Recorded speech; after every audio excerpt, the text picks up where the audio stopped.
Dans cette vidéo, je vais vous raconter des histoires qui se sont passées dans ma vie. Et en gros, il y aura 2 fausses histoires, une vraie histoire. Vous devrez deviner quelle est la vraie et me dire en commentaire ce que vous avez pensé de ma vidéo. En tout cas, merci à Mastu de m'inspirer sur ce concept. J'espère que la vidéo va vous plaire. Moi, je vous dis à la prochaine et ciao. Abonne-toi à Itram.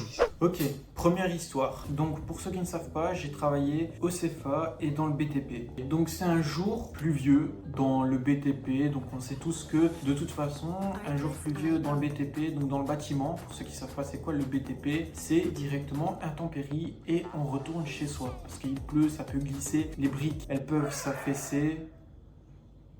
Donc écoutez bien cette histoire parce que vous n'allez pas entendre 2 fois cette histoire-là. Je commence la journée, je sais plus ce que je faisais exactement, mais je devais construire un mur ou je devais faire du mortier ou quelque chose comme ça. Et petite précision, il faut savoir que j'ai le TDAH et j'ai 2 pieds gauches. Ça veut dire que je ne sais pas mettre un pas ou un pied devant l'autre sans tomber ou sans faire de la merde en gros. Sauf qu'en fait il faut savoir un truc aussi, c'est que dans ma tête j'adore écouter ma deuxième voix qui me dit Marty fais ça, Marty fais ça, Marty nanana, Marty nanana, et au final ça donne toujours de la merde. Cette fois-là je décide d'écouter ma petite voix. Ce jour-là, en fait, il a un camion qui devait arriver pour poser les ourdis. Sauf que, en fait, les ourdis, si vous voulez, sur le camion, il a une espèce de gros bras. Et ce gros bras en question, je me suis dit, bah tiens donc, je vais monter dessus. Donc je monte 1 mètre, 2 mètres, 3 mètres. Et là, comme vous pouvez vous en douter, c'est le drame. Je glisse et je tombe de la nacelle, enfin, du moins du bras en question. Et je m'étale par terre, telle une crêpe de chez Aldi. Donc forcément, l'ambulance arrive, je vais à l'hôpital et je finis par porter plainte contre mon patron.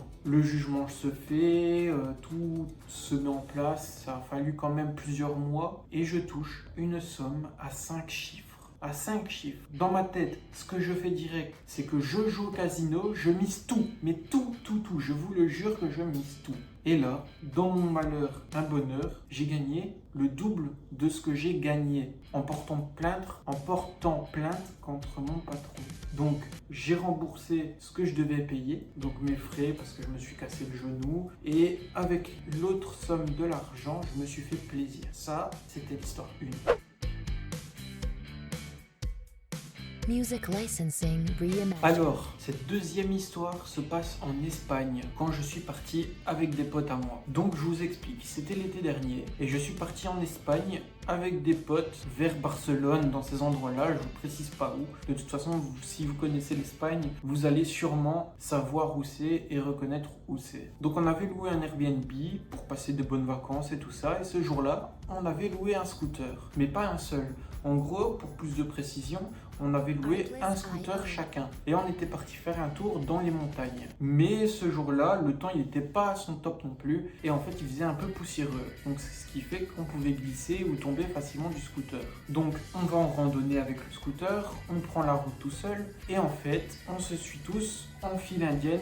Donc je vais pas vous faire un dessin et on décide de monter une petite colline, mais vraiment une toute petite. Je vous dis pas que c'est une montagne non plus. Enfin bref, on fait l'ascension en scooter et au moment de redescendre, en fait je me suis rendu compte que j'ai freiné un peu trop fort. Ce qui fait que j'ai pilé, mon scooter a dérapé et moi ça va, je m'en suis en sorti avec quelques égratignures, j'ai rien eu de grave, mais mon scooter lui a déballé tout le long de la pente et tout le long de la colline. Je vous dis pas l'état du scooter, comment il était. Donc forcément, moi et mes potes, on regardait le scooter en train de dégringoler la pente. Au final, je me suis retrouvé à pied pendant que mes potes, eux finissaient la randonnée et descendaient la montagne en scooter, parce que du coup, c'était un scooter une place, et vu que j'étais un peu plus gros cet été, j'ai pas pu monter derrière dans tous les cas. Bien sûr, le scooter a pris cher, comme je vous l'ai dit juste avant, et n'était pas couvert par l'assurance. Donc ce qui fait que je me suis retrouvé à payer 400 € et à marcher toute la balade. Enfin bref, comme vous l'aurez compris, c'était la fin de cette deuxième histoire.